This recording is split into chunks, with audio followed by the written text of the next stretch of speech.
Imagine opening your front door on a completely normal Tuesday morning to pick up a package, only to find a cardboard box filled with hundreds of live spiders. A few days later, another delivery arrives containing a bloody pig mask, followed by a funeral wreath and a self-help book on surviving the death of a spouse. Outside, a dark SUV idles down the street, waiting for the cover of night so someone can creep onto your driveway and attach a hidden GPS tracking device beneath your car. This sounds like a psychological thriller, but it actually happened to a quiet couple in Massachusetts. The most terrifying detail is not what happened, but who was behind it. This harassment was planned and executed from the executive suites of online retail giant eBay. This is the story of how corporate power spiraled out of control, and how two independent journalists survived corporate warfare to win a historic $50 million settlement. In 2019, David and Ina Steiner were running a modest newsletter called E-commerce Bites. They were independent trade journalists writing about shipping rates, merchant policies, and e-commerce news. When Ina published an article covering a corporate lawsuit involving eBay and Amazon, it was routine reporting, but inside eBay's corporate headquarters in San Jose, the story infuriated senior management. Then CEO Devin Wenig viewed the coverage as an insult to the brand. Unhappy with the reporting, he sent a brief text message to a subordinate containing 3 words: "Take her down." In a normal business environment, take her down might mean issuing a public statement or writing a counter article, but inside eBay's security team, populated by former law enforcement personnel, those words were taken as an order to wage psychological warfare on 2 private citizens. What followed was a campaign designed to break the couple's resolve and force their publication offline. The security team used deceptive online accounts to order frightening items directly to the couple's home. Packages containing live cockroaches, spiders, flies, and a bloody pig mask arrived without warning. The team leaked the couple's address online, inviting strangers to show up at their home. When the deliveries failed to stop the newsletter, the operations escalated. Security personnel flew across the country to Massachusetts to conduct physical surveillance on the Steiners. They followed the couple through traffic, photographed their house, and plotted to break into their garage to install a GPS tracking unit on their personal car. For months, David and Ina lived in constant terror, unaware that a Fortune 500 corporation was funding the operation. Eventually, local police connected the clues, revealing a trail that led straight back to eBay's security department. Federal prosecutors stepped in, leading to criminal charges and federal prison sentences for the key executives involved. That brings us to the resolution of this long legal fight. eBay has agreed to a total settlement of $48.7 million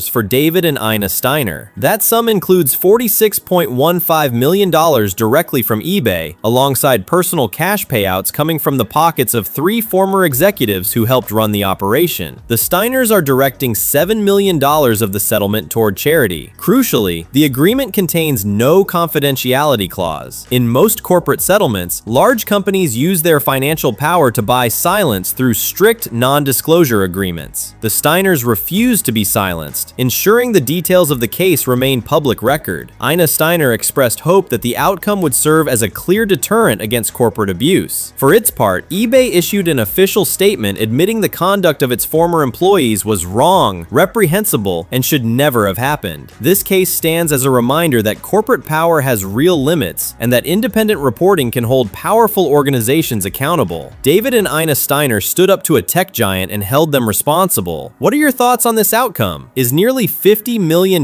enough to compensate for months of psychological harassment? Share your thoughts in the comments below.